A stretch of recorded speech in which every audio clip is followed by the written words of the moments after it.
Hey, what's up everyone? It's Mario here. Just want to make this video. I've done a few videos like this in the past, and I've seen other people do this. Of course, that's what inspired me to do before, but I felt like making this. This is just going to be my last pickups that I've done this year for 2011, since it's the 31st. And yeah, I got some interesting stuff, I guess. And I doubt I'm going to buy anything today, so yeah, we'll see. But anyways, got five things. They're actually all on different platforms, and I'll show you. So I'll go from oldest to newest. Now, first off, the Hastings up here is closing down, so their deals aren't really the best right now. Like all their games, for example, are only 10% off. But what was surprising was they brought out a bunch of old stuff because they had a bunch of PS1, Dreamcast, even going back to Atari. They had Atari 2600 games that were hiding in the back. And what they did was they just threw them all in packaging and just priced them all at $9.99, which is good and bad. It's good because they actually had some rare stuff that's worth more than $10 that they were only selling for $10, and after the 10% discount they were selling for 9. But they also had a bunch of very common and cheap titles. Like they had like Madden 2005 for the PS2. You can't tell me that's worth $10 without a case or anything. So yeah, here's the oldest thing I got right here, Mickey Mania. The Timeless Adventures of Mickey Mouse on the Sega CD, of course. This one's actually kind of hard to come by, as most Sega CD games are. I like having my Sega CD. I only have like 5 or 6 games, so I was like, I'll let my brother play on it. He can have fun with it. And also, I was actually surprised all the discs were in great condition. This one was already opened, but it even had the little spongy thing that came in here. Check that out. Great condition on that. So yeah, that was of course $9. And I looked through everything. I only really bought the stuff that I thought was worth more than $10 and that I wanted because it'd be interesting. Here we got one of these, a Game Shark Lite for the PS1.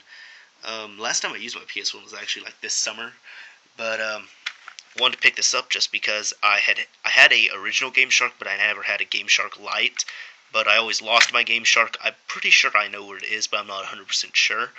So I got this Game Shark Lite. Might as well get it.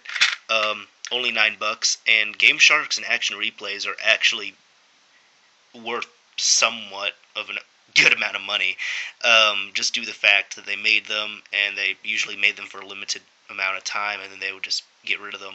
So like at Game Central, we actually had a lot of people asking for Breaker Pros, Game Sharks, Action Replays, and they normally sell for at least 15-20 bucks. I think we had a few that would sell for about 40-50, something like that. But those were like the really rare ones on PS2. But yeah, then this one actually I thought was weird just because it comes on a black disc instead of a blue one. Just because the original Game Shark actually came on a blue CD-ROM, but this one's on a black disc. It's kind of scratched up, but it should work. That's really the one that was in the worst condition. And I saw this and I had to pick it up. For $9, I definitely had to. Shenmue on the Dreamcast. And this game is normally at least twice this amount if you find it in a game store. But all that comes with all the discs, comes with disc 1 through 3 and the passport disc. Comes with both manuals. Yeah, I'm not going to pull out the discs just because, I mean, they are completely spotless. Nothing on them. The only thing that I can really nitpick with is just that little crack right there. But that's just a case crack. I really don't care about that. So, for $9, definitely worth it. Okay. Now we'll get into last generation. Well, that was already last gen. But, saw this. This is over at Game Central. Decided to pick it up. It was like $5. There we go. Elder Scrolls 3 Morrowind Game of the Year Edition on the original Xbox. I'd actually been wanting this. I'd been wanting it kind of for a while because at one point I had it when I was younger, when I was maybe like 10, 11, 12, something like that, when I first got into gaming. And I actually had this game. But I tried it a few times and I didn't like it because I didn't understand anything in it. So I ended up selling it. And I had some other friends that liked it and they thought it was cool, but I just couldn't get into it. What else was there? And I remember I actually looked this up the other night, but Toonami I remember I saw this on Toonami when I was a kid, and they gave it a pretty high score. In fact, they gave it an 8 out of 10. So I thought it'd be cool, but honestly, I was just too young at the time to understand the game. So I really didn't like it, and that's kind of what kept me from playing Oblivion for so many years, just because I was like, well, I already tried Morrowind and I didn't like it, so I probably won't play Oblivion, but I loved Oblivion, I loved Skyrim, so I tried this out. I actually tried this out again the other night, and it's just, oh my god, going from Skyrim to this, just the graphics difference is, I can't even explain it. But yeah, and I was playing just on a standard definition TV, but I mean, it was bad. It was bad. But you know, for $5, I'd rather have it in the collection, so I'll mess around with it later. Then here's the last one. This is actually a game I already had before, but Batman Arkham Asylum.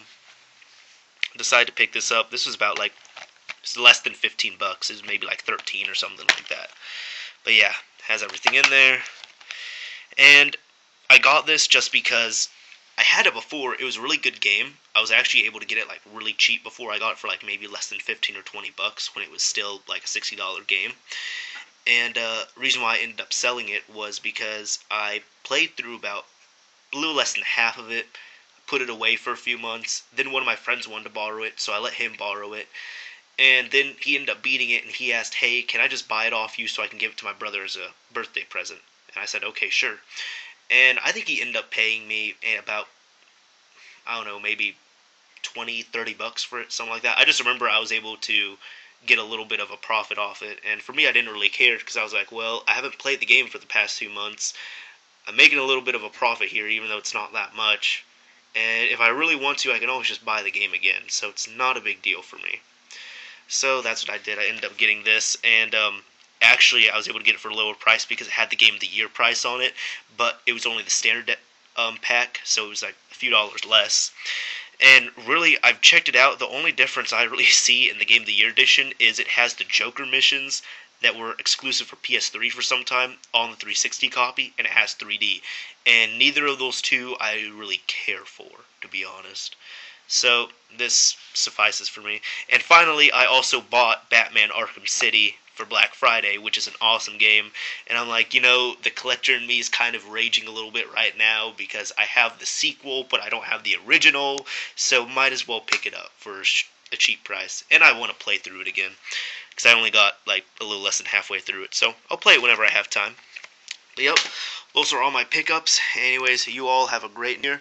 Let's hope we don't die in 2012. Thanks for watching.